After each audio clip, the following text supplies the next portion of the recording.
할렐루야. 나라와 민족, 다음 세대와 열방을 위해 기도하는 목요기도에 오신 여러분을 환영하고 축복합니다. 옆에 분과 인사하겠습니다. 환영합니다. 축복합니다. 우리는 지금 언약식 이후 하나님께서 모세에게 보여주신 성막의 양식과 그 기구에 대한 말씀을 나누고 있습니다. 성막은 세 구역으로 되어 있었는데 제일 안쪽에 지성소가 있고, 그리고 그 앞에 성소가 있고, 밖으로 나오면 뜰이 있습니다. 하나님은 성막 제일 안쪽에 있는 안쪽 지성소에 있는 언약궤와 속죄소를 제일 먼저 말씀하시고, 가장 큰 은혜의 기구에 대해서 말씀하시고, 그 다음에 성소에 있는 것을 말씀하시고, 그 다음에 성막들에 있는 기구의 순서로 말씀을 해 주셨습니다. 앞선 2주 동안 우리는 지성소에 있는 언약궤와 속죄소에 대한 말씀을 나누었고, 오늘은 성소에 있는 진설병 상과 떡상과 등잔대에 대한 말씀을 나누겠습니다. 지성소에서 휘장을 지나 나오게 되면 그곳에 성소가 있습니다. 성소는 거룩한 곳이다 하는 뜻입니다. 성소의 중앙에는 하나님께 향을 살라드리는 향단이 있고, 그리고 왼쪽에는 등잔대가 있고, 오른쪽에는 진설병 상이 있습니다. 제사장들은 매일 이 성소에 들어가서 향을 사르고 등잔불을 간수하고 안식일마다 새로운 떡을 진설을 했습니다. 묵은 떡은 내고 새로운 떡을 안식일마다 진설을 했습니다. 하나님은 이 세 가지 기구 중에서 오른쪽과 왼쪽에 있는 진설병 상과 등잔대에 대해서 먼저 말씀하셨습니다.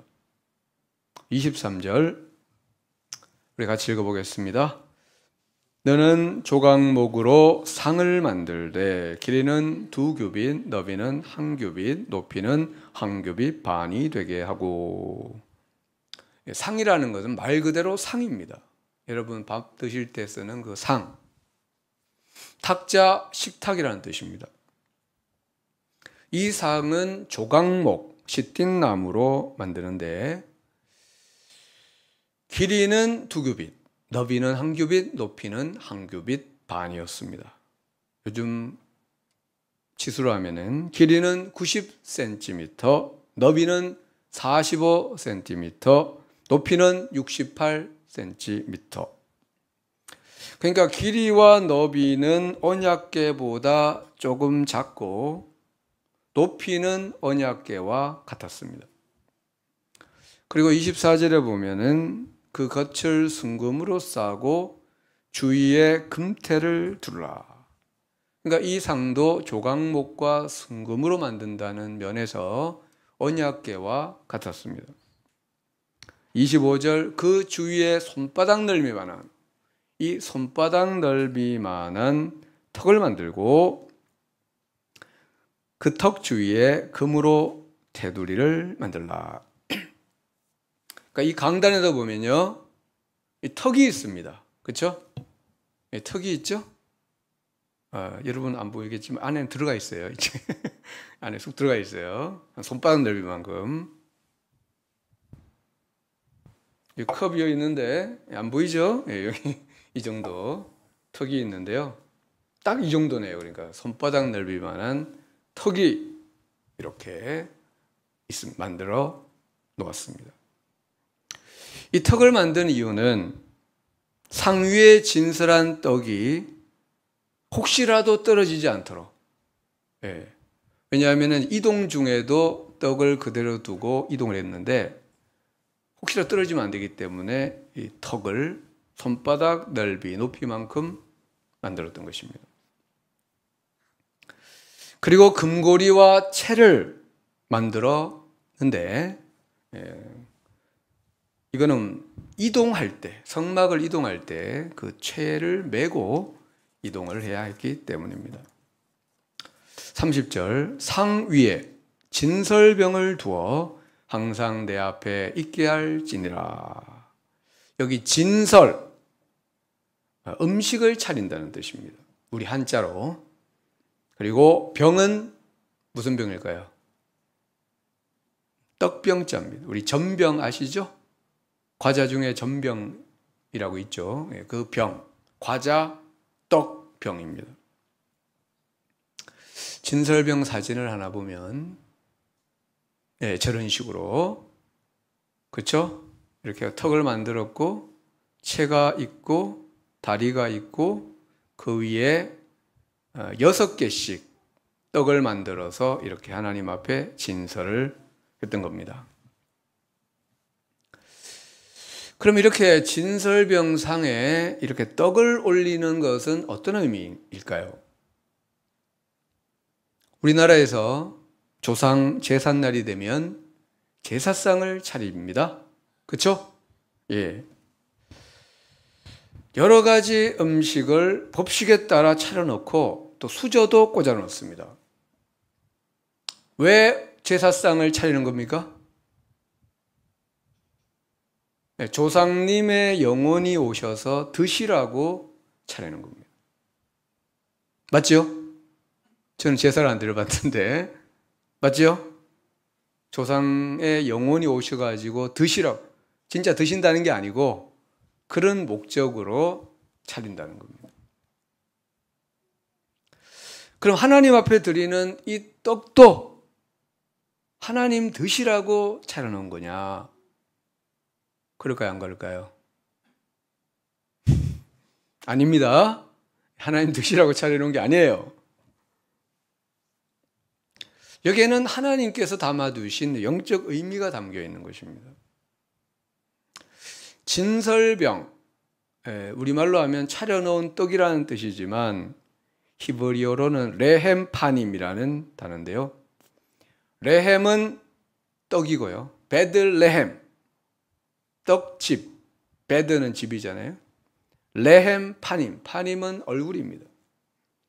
그러니까 직역하면은 얼굴의 떡, 얼굴의 빵이라는 뜻입니다.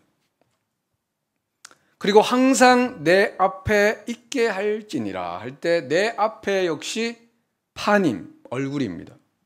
그러니까 이 떡이 항상 내 얼굴 앞에 있게 하라, 이런 뜻입니다.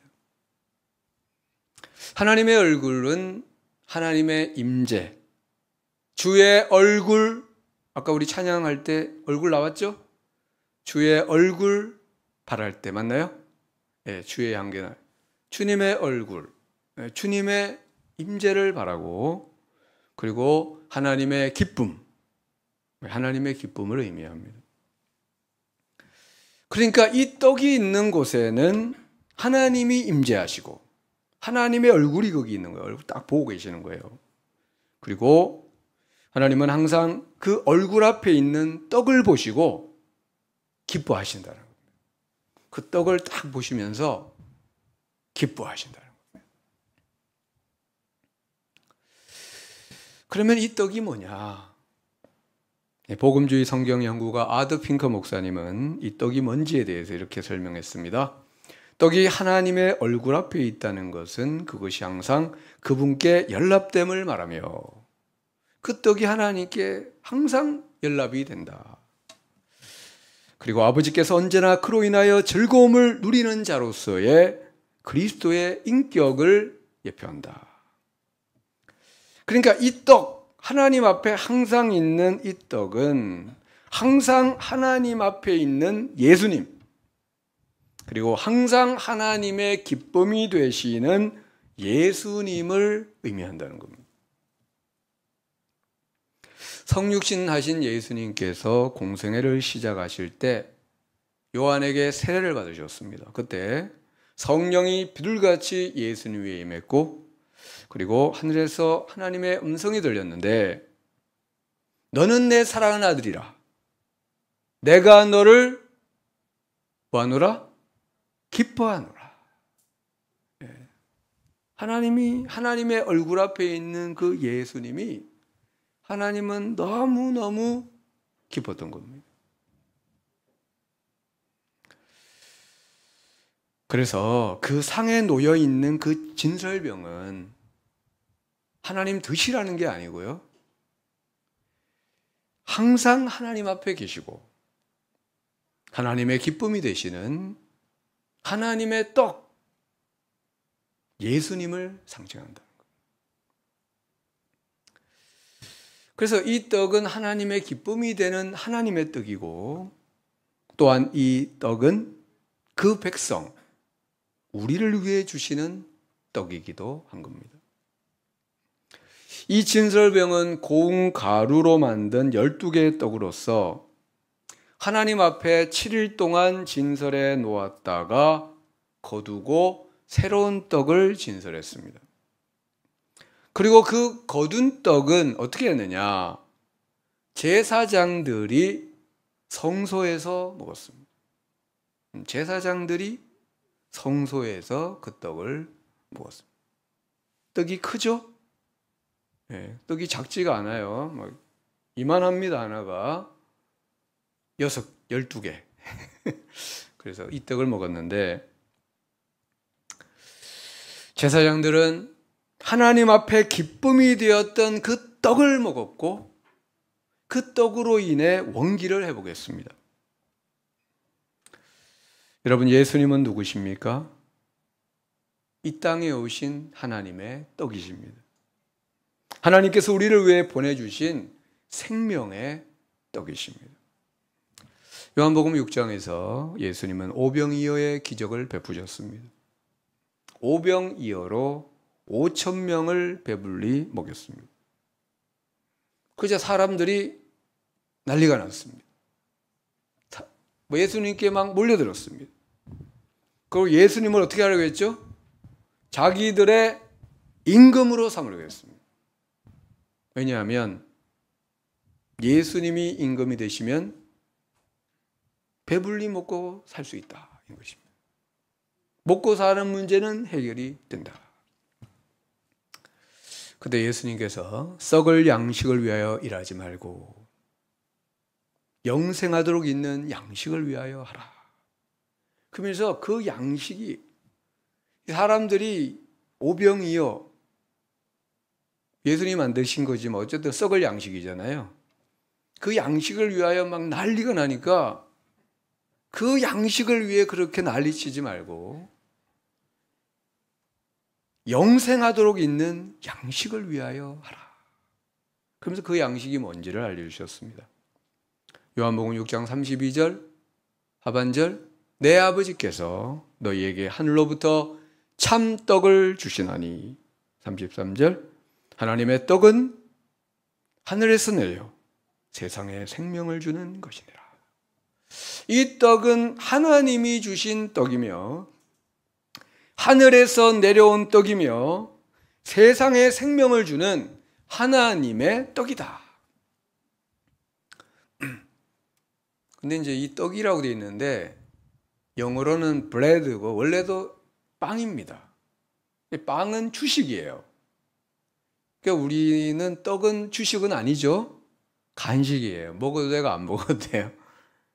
근데 생기 먹은 게 이제 빵하고 떡이 비슷하기 때문에 떡이라고 번역했는데 원래는 제대로 번역하려면 이제 밥입니다. 밥.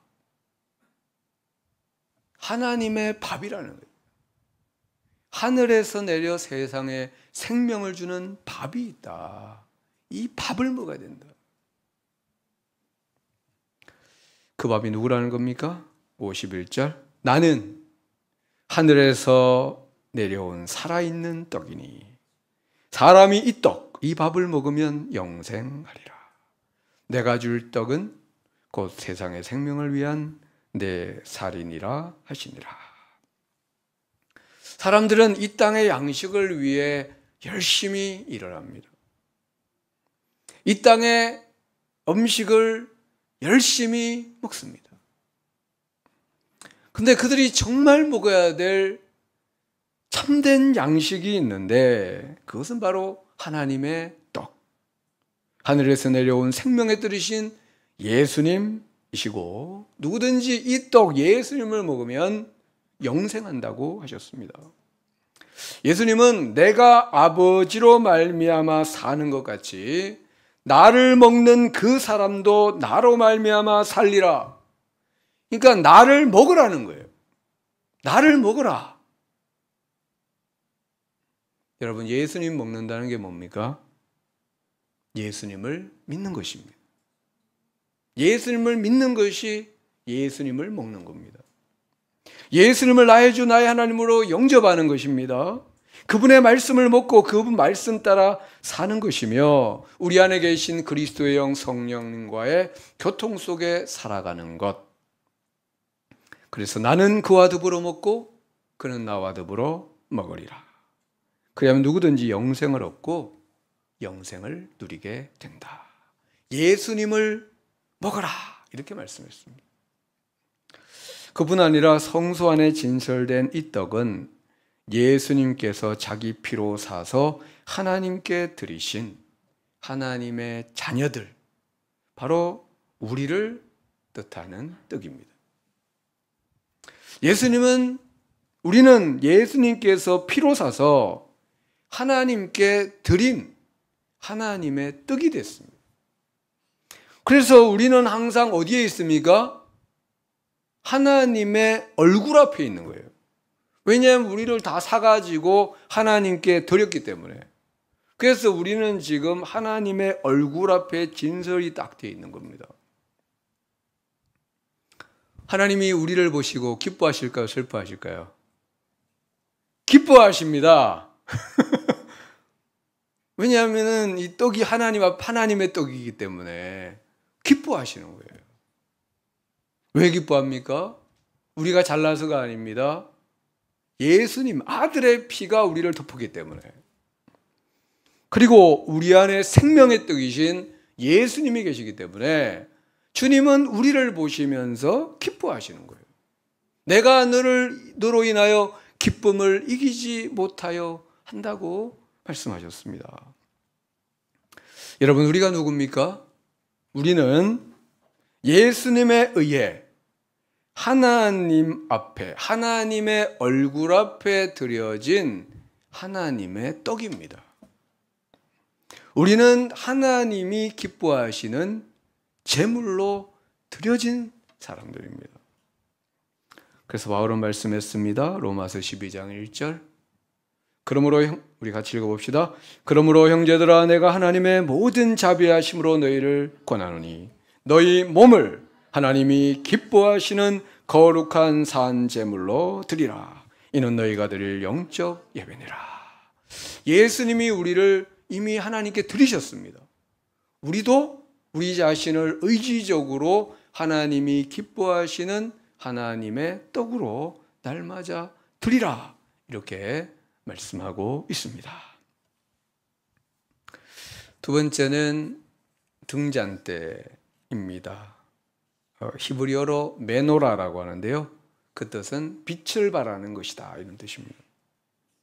31절. 우리 31절을 같이 읽어보겠습니다. 너는 순금으로 등잔대를 쳐 만들되 그 밑판과 줄기와 장과 꽃받침과 꽃을 한 덩이로 연결하고. 32절을 보면 가지 6, 그러니까 중앙에 이제 큰 줄기가 하나 있고요.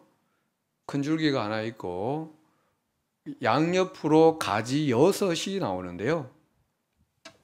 가지 6을 등잔대 곁에서 나오게 하되 다른 3가지는 이쪽에서 나오고 다른 3가지는 저쪽에서 나와서 총 등불이 몇 개입니까? 중앙에 하나가 있고 양쪽으로 3개가 나왔기 때문에 7개의 등불이고요. 전체를 순금으로 만들게 하였습니다. 등잔대 사진을 보면 이렇게 생겼는데, 저것도 이제 꼭 저렇게 생겼다는 게 아니고 이제 사람들이 성경에 있는 설명대로 이렇게 만든 겁니다. 근데 저게 이렇게 크기가 작은 게 아니에요.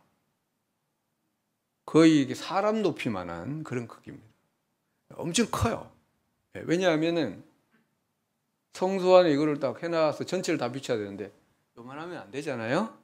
이렇게 큰 거예요, 저게 순금으로.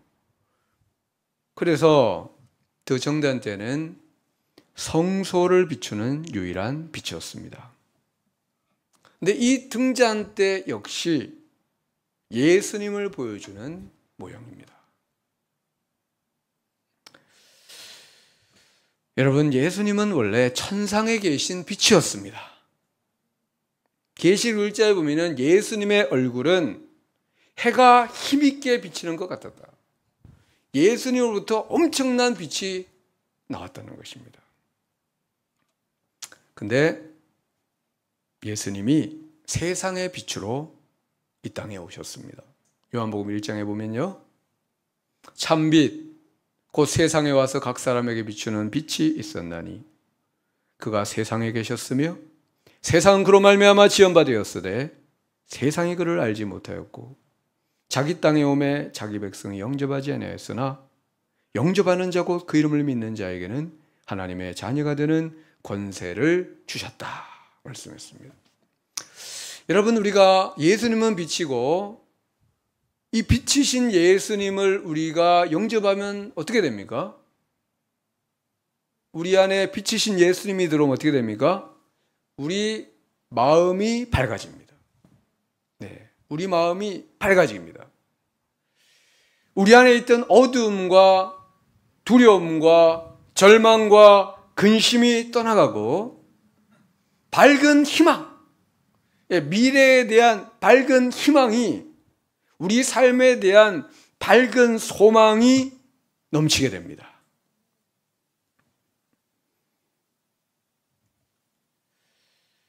에베소 5장 8절 보면 너희가 전에는 어둠이더니 이제는 주 안에서 빛이라.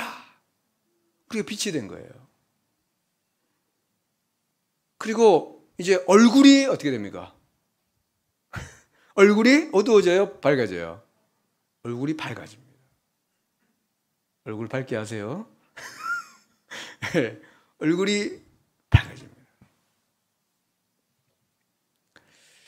예수님의 얼굴은 해같이 빛난다고 했는데 우리 안에 계신 예수님이라요, 우리 얼굴도 밝아지고 우리의 삶도 밝아지게 됩니다.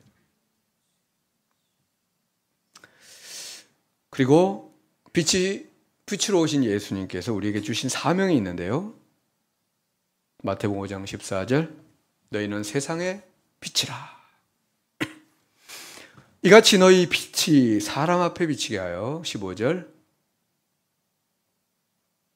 네, 15절은 없고 이같이 너희 빛이 사람 앞에 비치게 하여 그들로 너희 착한 행실을 보고 하늘에 계신 너희 아버지께 영광을 돌리게 하라고 했습니다. 이렇게 우리는 빛의 삶을 살다가 제일 마지막에는 어디로 갑니까? 빛의 나라로 가는 거예요. 빛의 나라. 여러분, 하나님께서 우리는 빛이라고 하셨습니다. 우리는 빛의 자녀가 되었고 빛의 갑옷을 입었고 빛의 열매를 맺게 되었습니다. 그러므로 빛이신, 우리 모두 빛이신 예수님을 나의 주님으로 모시고 세상의 빛으로, 빛의 자녀로 살아가는 여러분, 한번 따라해 봅시다. 나는 빛이다. 우리는 빛이다. 여러분 다 빛이에요. 반짝반짝 빛입니다. 이 빛으로 사시는 여러분 다 되시기를 바랍니다. 우리 찬양, 주는 나의 빛.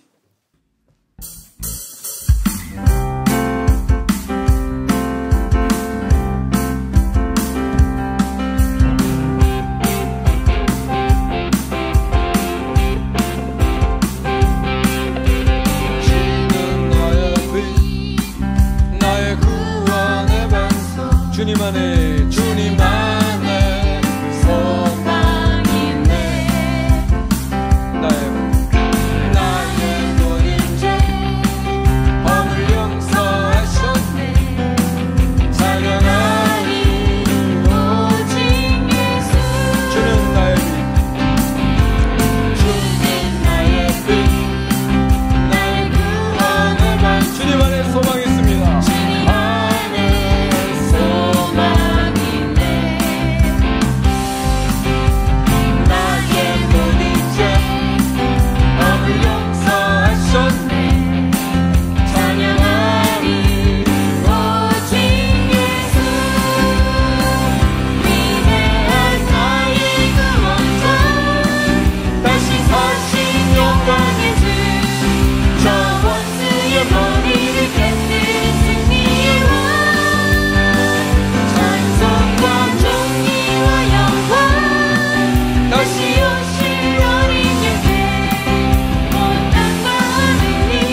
예수님은 우리의 빛이십니다. 주님 안에 소망이 있습니다. 주님 안에는 절망과 슬픔이 없습니다.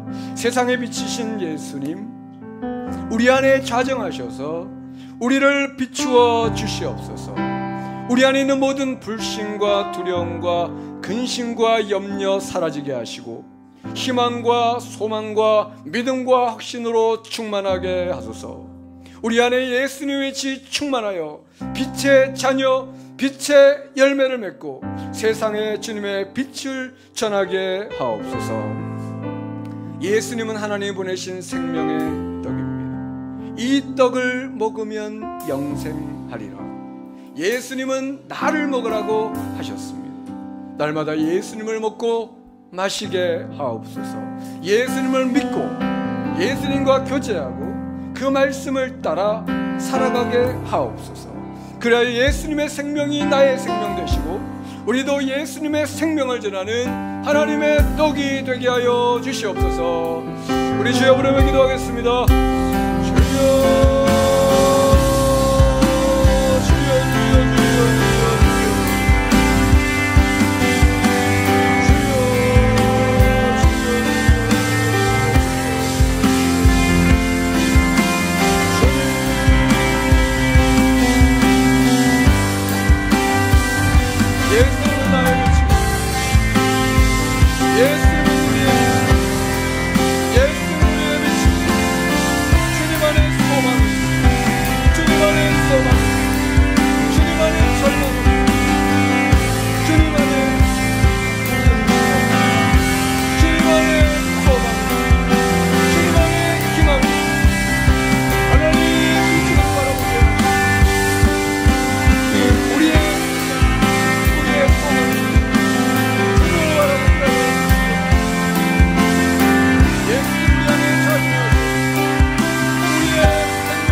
우리가 불렀던 주는 나의 빛, 이 찬양은 중국 성도들의 찬양입니다. 열방에 있는 심령들이 우리와 같은 찬양을 부르고 있습니다. 주님은 우리에게도 빛이시며 그들에게도 빛이시고 우리에게도 구원의 반석이시며 그들에게도 구원의 반석입니다. 왜냐하면은 죽임당하신 어린 양께서 각 족속과 방언과 백성과 나라 가운데서 사람들을 피로 사서 하나님께 드리시고 그들로 우리 하나님 앞에 나라와 제사장을 삼으셨기 때문입니다. 우리 열방의 성도들을 위해 기도하겠습니다. 그들의 믿음의 승리를 위하여 그들이 하나님 나라로 제사장으로 살아가게 하여 주시고 열방 가운데 주님의 빛을 비추시고 온 열방이 주님을 찬양하고 경배하게 하여 주시옵소서. 우리 선교사님들을 위해 선교사들을 파송하고 지원하는 한국교회를 위해 우리 교회 협력 선교사님들을 위해 우리 레바논 송주영 박정임 선교사님, 우즈벡 김원열 지원자 선교사님, 남아공 이민모 강미아 선교사님을 위해 기도해 주시고 우리 교회의 선교의 진영이 더욱 계속 확장될 수 있도록 우리 열방을 복되게 하는 교회로 쓰임받을 수 있도록 우리 주여 부르고 기도하겠습니다. 주여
우리의 동역자인 우리 유원석 집사님 위해서 기도해 주십시오. 믿음의 승리를 위하여, 소망의 인내를 위하여, 주님의 완전한 치유를 위하여 기도해 주시고, 또 여러분 계속 여러분의 기도 제목으로 기도하시기를 바랍니다. 네, 기도하겠습니다. 아버지 하나님,